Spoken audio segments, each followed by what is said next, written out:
Yeah, hello. Was this it was just inspired with just pretty much just towards like the haters, like Right. if you got like haters and you got people trying to put you down and tell you can't do what you want to like, chase your dream, pretty much. Yeah. Just tell them to like fuck off, pretty much. You know what I mean? Yeah. Like hello, I'm back. Or hey, I'm here, type thing. So I was trying to go with that concept as, just to uplift yourself and just to chase your dreams. You know what I mean? Yeah. That was the type of vibe I was going for. And what sort of made you decide to pick the singles the way they've come out so far?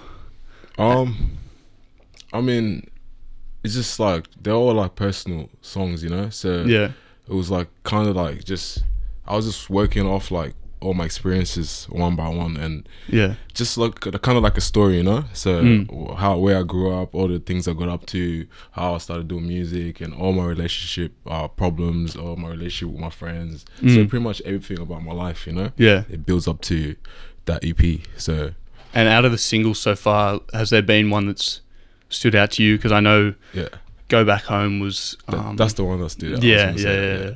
So yeah, Go Back Home like stood out the most because it's more like personal, very like personal, because I haven't been back home since 2003, So it's been like over 20 years, So you start to miss it, and you see all your like relatives and some of your friends go back and come back and tell you stories, and you're like, fuck man, I want to go back, you know what I mean? Because it's been so long, Right. So yeah, I was just trying to like motivate all my fellow, people from Africa or whatever you're from, Asia, Yeah.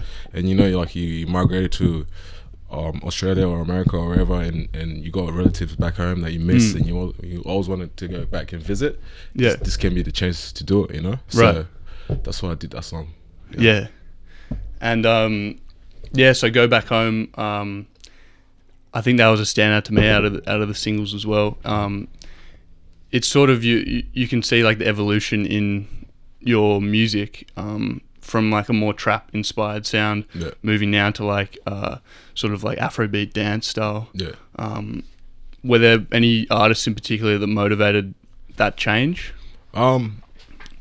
Yeah, I could say I started listening to a lot of like Kid, before like all the like first stuff he started doing. Yeah. So I was in tune with Kid, so he pretty much like got me to my roots, pretty much, like sticking to the African roots, and so that's what I got inspired by. And Kid opened more doors to like all the other African artists I wasn't aware of, So once I found out about Kid, I found out about Mobad, I found out about Zinoleski, I found out about Burna Boy, and all these other artists, So so I just got inspired from them guys, And out of the singles so far, all of them have been in hand with a number of producers, but particularly Swick from Melbourne. Mm-hmm. How did you initially find out about Swick, and like what's the process been like, just the creative process? Well, I got introduced to Swick by Nina, because that's Nina's partner, and they've been working together for so long. So yeah, once I connected with Swick, we instantly clicked, like he understood what kind of sound I was going for, and he wanted to experiment with different sounds, and we just it just clicked, and the chemistry was so great, and that's how we ended up coming up with the whole EP. Was there a track that sort of made you think like, okay, this is what I want to push the EP sound? Yeah, when I first did the track Where You From, really inspired me to push that sound, because like that song was actually produced by Corky, and I just ended up, the Bodega guys. I just ended up going to the studio one day, and I was doing some hip hop stuff, and I was going through the folder, and I ended up running to that beat, and I was like, whoa, this sounds different. What beat is this? And what's the name? Tom just said, "Oh, you can use it if you want." I just made it, I was just experimenting. This is dope. So that's what happened. I ended up coming up with that song, and Fang ended up hearing it, and he jumped on it, and so that song made me like run with that sound, like that sound and that style, Because I remember in an interview you mentioned that you sort of did the verse and then left it for a while, and then came back to it because you were like, you sort of felt like it needed to be finished. Definitely, and it was so great that when I came back, Feng did his verse. Yeah, and I heard it, I was like, this is perfect, you know, because he was just he had his own style, you know, because he has Caribbean roots, so yeah, his style and my style just perfectly merged together, and we came up with that song, and I love it too. One of my favorite records, you know, so far, I reckon. You also mentioned in that $80 interview that your writing styles changed, or like how you approach writing your music, and like just making songs. Yeah. What can you say about that now? Like, do you feel the most comfortable you've ever felt in terms of just making songs? I feel like now I have stories, you know, to tell. Then before I was just like, you know, rapping about just whatever I was seeing or whatever was coming out of my head, you know. But now I'm more like I take it more serious, and I think about what I'm gonna write and the concept of the song and how I'm gonna approach it. You know what I mean? Yeah. So it helps me a lot and it makes it so much easier when I just plan it like that. Yeah, yeah. So it makes it easier when I go record the song. You know? So I don't have too much. I don't have time like to sit there and think of what to rap about or what concept or when. I can already plan it first and then, you know, do the finished product after. So yeah. Is there a particular place or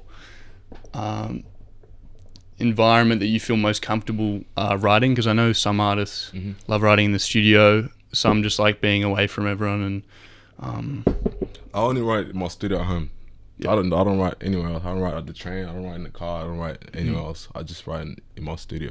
Yeah, like because I feel like that's my because I feel like I've been in that room for so long, and I'm so comfortable writing in it. You know, because if I try writing outside my room or in my lounge room, I just don't get inspiration. Right. For some reason, you know, because I'm just so used to that little room, you know. So I could say it in my studio at home. And if you get in like a creative rut, what do you do that sort of helps you get out of that and be able to focus on the music again?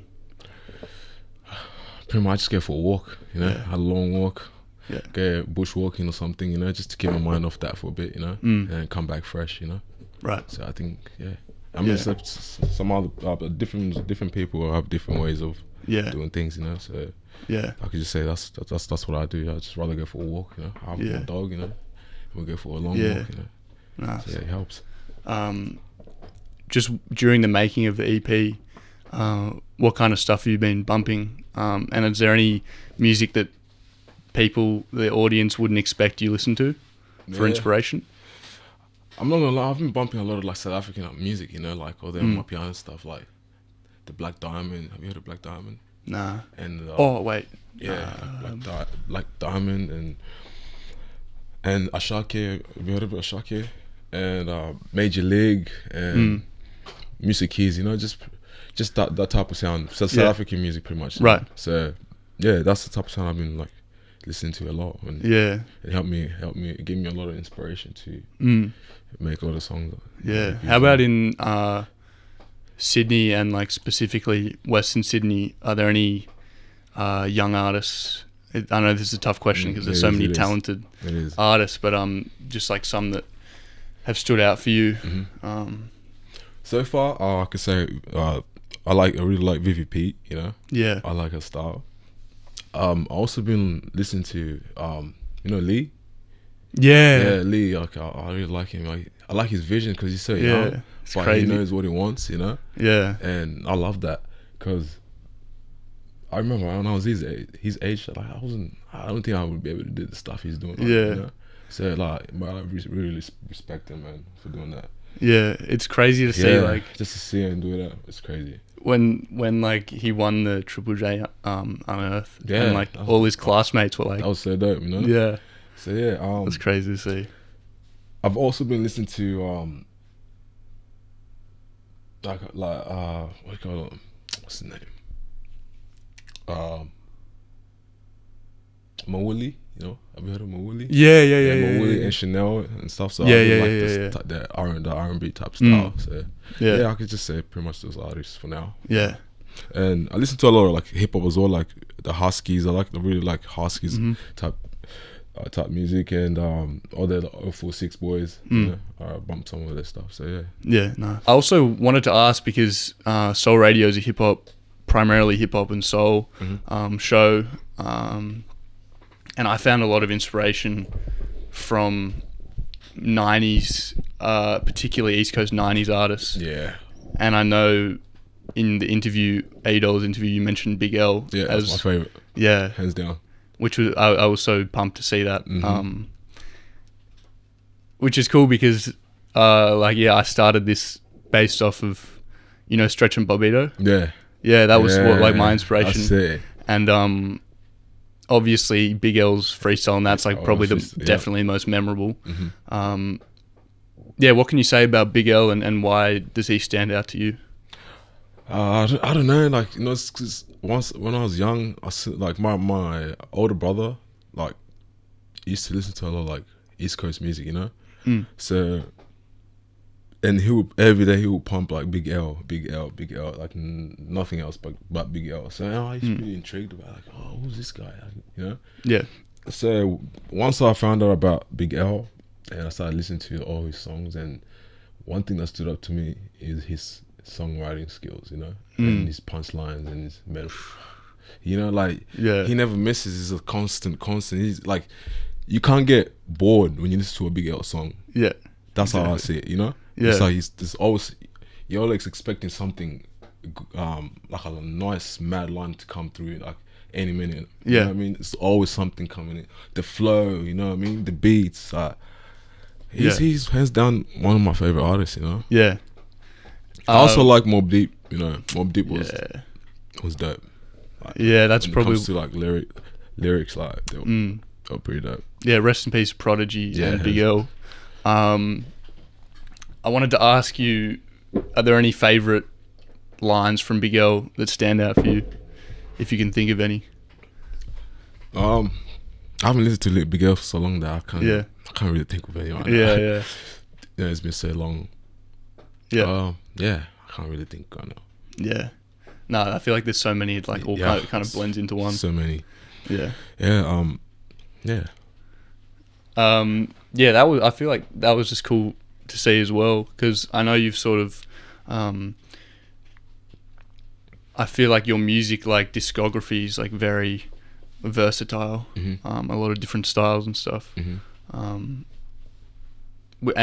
I, like, you've been, like, mentioned by a lot of people as, like, one of the pioneers coming out of Western Sydney. How does that feel, and how does it feel knowing that there are, like, young artists, like, really looking up to you?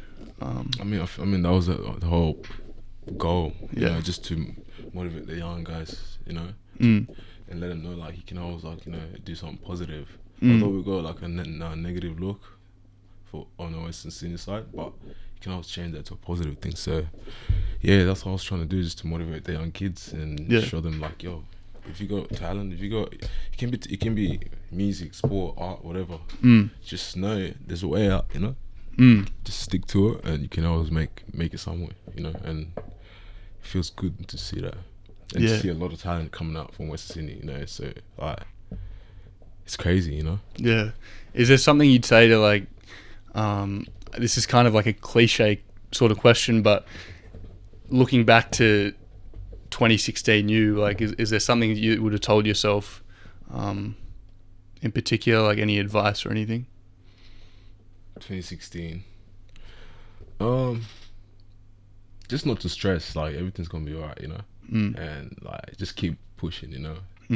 That's what I would tell, because I feel like back then as an artist, it's like you're so quick you always want, like, to blow up so quick, or I want something to happen so quick, you know. Without but I found out, like, just be patient, your time will come, you know. And that really helped me a lot. Just take your time, and, you know, and be yourself, and just do what you want to do, you know what I mean. And everything will just work out. And And there's obviously testament because right now it's like, there you go. Yeah, exactly. Yeah. Yeah, I feel like patience is like a huge thing. Yeah, people definitely just want that like one song that'll blow up. Quick, especially since like, especially when they see someone else that happens to someone else. Yeah. You know, and they feel like, oh, that can happen to me. Like, yeah. Like, but you just gotta be patient. Your time will come. You know. Yeah. You just gotta put in like as much work, time, effort. You know, and take it and go 100%, and I'm sure you'll make it. Yeah. No, that's cool, man. Mm-hmm. Especially I feel like with TikTok and stuff now, it's like you just see things blowing up instantly. That's the thing. Social media just like, you know, it's just made everything like so much easy and accessible, you know what I mean, type thing. Yeah. So I understand why everyone feels like, oh, I can just blow up so quick, you know, because, oh, he blew up on TikTok, you know, or he'll blow up on Instagram. So, but like I say, just patience, you know, focus, and you'll do great things. I wanted to ask, 2023 has been a big year for you. Have there been any like standout moments this year? Yeah, performing at Promised Land was a standout for me, you know what I mean? Because that was like, that's when I got to see all the like the Afro artists perform, and just to see the crowd, you know what I mean? Just the energy, the vibe, just the appreciation of that type of music, you know? Yeah. That was like one of the highlights for me, I reckon. Yeah. What was it like playing like, just in that capacity? It was great, you know? Just the energy and the, you know, the love, and, you know, I mean, I can't complain about that. It was just an eye opener, you know, and yeah, I'm just ready to perform for the next ones and next ones to come, you know? Yeah. Yeah. Like I said, that was cool. That was it. Were there any artists you like linked with in particular while you're out there? You probably met so many artists. Yeah. I mean, the only artist I got to talk to was you know, Malik Berry. Yeah. Yeah, like he was one of the artists from UK. Yeah. Yeah, we just chopped it up, and it was pretty vibe. And I met one of the artists from that we chopped up with was you know, Loki from Melbourne. Yeah, I've heard. We chopped it up a bit with me and him, and yeah, we might do a record together. So that's mad. It was good. Yeah, it's good to network with different type of people. Yeah. Have you always enjoyed like live performing? Hell yeah. Definitely. I just like to network with different types of people, you know. Yeah. Just come kind of shows and get to meet, you know, the fans and you know, chat, and yeah. Just have a great time, you know. Yeah. Was there a song that you played that was like a standout in terms of just the energy? Where You From? Right. Yeah. That always has the most energy, you know. Every time I perform it. So yeah. And like leading into the end of the year in 2024, what are you looking forward to, and what do you hope to come out of the next period? End of 2023 or 2024? Like end of 2023 and like just the beginning of 2024. Yeah, I'm just looking for I'm just ready for next year for more shows, you know. Yeah. More events, and more. I want to start touring as well, you know what I mean? So I'm really looking forward to that, and yeah, maybe hopefully have more on the headline show or something. Yeah. So yeah, that's the goal. If you just in terms of a particular place you'd want to perform most, is there any that stand out? In Australia? Yeah, we'll start with Australia. I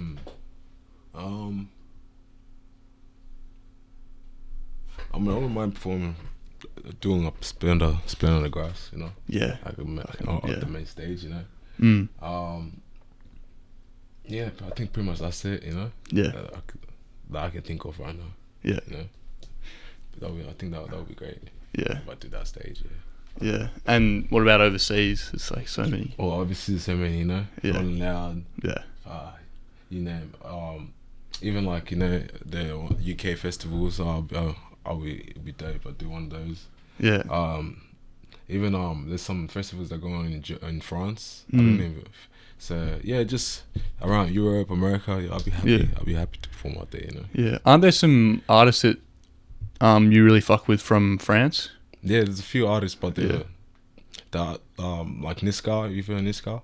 Nah, not until you mentioned Niska and MHD and those type of artists. Yeah. So hopefully one day I can get to go over here and work with some of those artists, you know. Yeah. And yeah, I've been even working with some producers from Nigeria lately. So. Oh yeah. Some producers from Nigeria that they did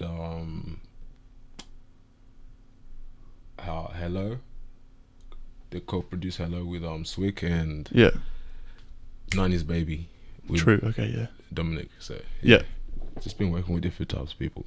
So. What do you find about like working with producers? Because I know you produce yourself. Because I know some artists who produce as well, and they kind of shy away from other producers. Yeah. See, I rather work with different producers, you know, than work on my own stuff. Like, I mean, I like making beats. Don't get me wrong, but I make beats for other people. You know, I don't make beats for myself, type thing. That's how I see. Right. You know what I mean? So. I mean, and then when I started making beats, I wasn't really making beats for myself, you know. I was just like trying to I was making beats for all my friends and stuff like that. So yeah, I really just went. So, but don't get me wrong, I've done songs to some of my beats, you know. But I just work better with other producers. I rather work with other producers, like I say. Yeah, it's like it's much better, fresh new sound, fresh new ears, you know. Yeah, you know, like I'm not used to my own sounds, and like I can't do it. Yeah, and it also like allows you to, I guess, like broaden your sound and stuff. Do you know what I mean? Yeah, like work with different artists, I can branch out more. You know. Yeah, it's more open. I can do more things. You know, than my own sound. And has that helped a lot, like working with Swick? Yeah, definitely. Just in terms of like broadening your sound. Yeah, definitely. Inviting like new ideas, I guess, into your music. Mm-hmm. Yeah, definitely. And even Tom from Bodega Guys, I've done a few records with him, and he's the same, you know. He's very like, you know, experimental with his sound, you know, and I love that. Like he'll make today like an Afrobeat, and tomorrow he'll make like you know, like a house beat, and next like he's just, you know, and I like that. You know? Yeah. I like to experiment with different sounds. So it's good working with those type of producers that can be able to like do different type of sounds. And with the Human Movement track, how'd that sort of come about? And I know you've like done some shows with him, and come on and done that. What's that been like? Yeah, it's been great. You know, Human Movement is such a creative dude. You know, we linked through my ex-manager Johnny, so he introduced me to Human Movement, and I ended up going to his studio in the city, and he had that house chick beat, and I liked it, and we ended up working on it, you know. But we didn't work it on this first day. Like I did the first section of the song, and like I went away for a couple weeks. I think I went to Byron or something. Yeah. But then when I came back, I did the second verse, and when I did that, he's like, "Oh, let's put it out," because it just worked out so perfect, you know. Yeah. And yeah, we ended up, you know. Yeah. Collaborated, and then we put it out, and bam, people like it, you know. Yeah, that sounds crazy. The feedback they get for that song is pretty sick. Yeah. You know? And how's it been like coming on and performing? Yeah. At like DJ set. Like we did Ivy. Yeah, that was Lost Sundays. So yeah, the crowd was amazing. Like just the energy, and it was madness, man. Like just the crowd and just the rowdiness, man. Like, cause it was like my first time being in that type of environment, you know. Cause I'm used to doing like, you know, all the hip hop stuff, but this is like a whole different, all this dance stuff. I've never really been involved in that type of stuff. Yeah. So it was like an eye opener for me. I was like, yo, this is dope, you know? Yeah. It was just different, something different. There's always something special about like an MC coming on when there's a DJ set. Yeah. Like the energy is like crazy. Yeah, the guys were shaking the fucking gate and shit. Shit, that's sick. Yeah, it was wild. Did you also do, I know there's a group called Scenes. I think they did a thing with Human Movement. Maybe that was the Ivy thing. I think maybe that was it. Yeah. It was that. Yeah. It happens every Sunday, so yeah, I think that was it. Yeah. No, that sounds crazy. Yeah, it was sick. In terms of, because you just spoke about production, and off the mic we were speaking a bit about like Premiere and stuff. Are there any really standout like sampled beats that you love? Sample beats, as in like yeah, like or just I guess just production in general. Are there any like beats that you just think it's so legendary and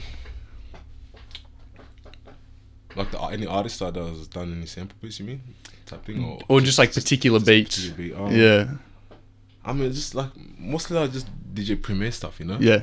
Like all those type of beats, like this type of style. And have you heard of what's his name? Apollo Brown. Yeah. Yeah, he's sick. You know, he's sick too. I like his type of stuff, you know. Yeah, it's like Ninth Wonder as well. Yeah, that kind of vibe. Ninth Wonder, that type of vibe, you know. Yeah. Yeah. So yeah, I think that's the type of sound I like, you know. Yeah. Yeah.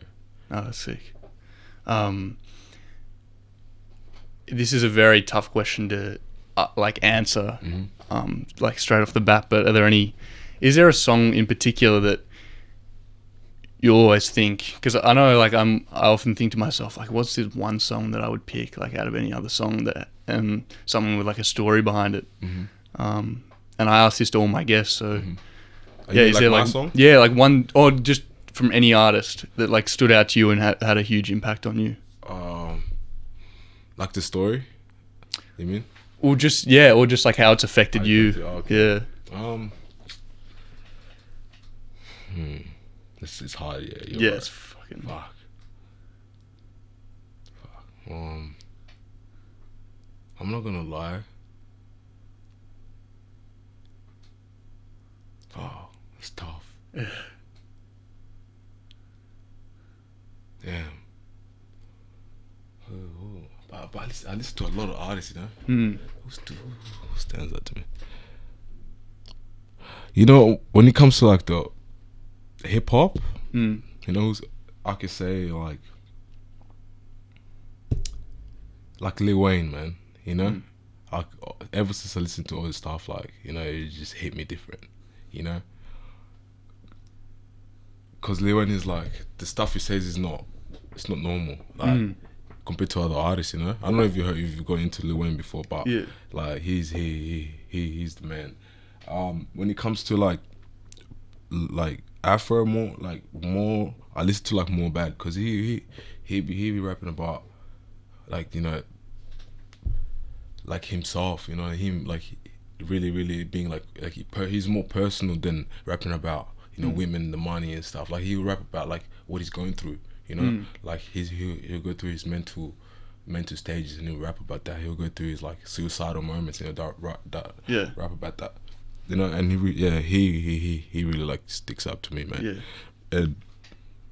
And he recently just got murdered. You know what I mean? So, which was like pretty fucked up, you know, because he started rapping about the government and all the stuff that was happening in Nigeria and shit like that. You know, and then next 2 weeks later he's dead. You know, so it's like.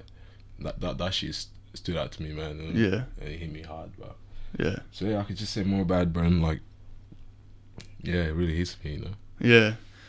And how does it feel? Like, has it been a tricky thing, sort of evolving and being able to speak more personally about your own life and going deeper into things? Like, do you feel like for you it's been very therapeutic, or is it? I mean, it must be a scary thing as well. Yeah, it is scary, of course. It was scary for anyone to talk about stuff like that, but. How I see it, it's more like that's weight off my chest type thing, you know? Like I can be able to like talk about it and it will make me feel good. I don't care what anyone else thinks about it, you know? But if it makes me feel good, I'm happy, you know what I mean? Because it's like you say, it's therapy for some people to be able to talk about their personal experiences and what they're going through, you know? Yeah. On that note, I think we'll wrap it up. I really appreciate you coming through, man. Like, it means a lot. Thank you, man. I enjoyed it.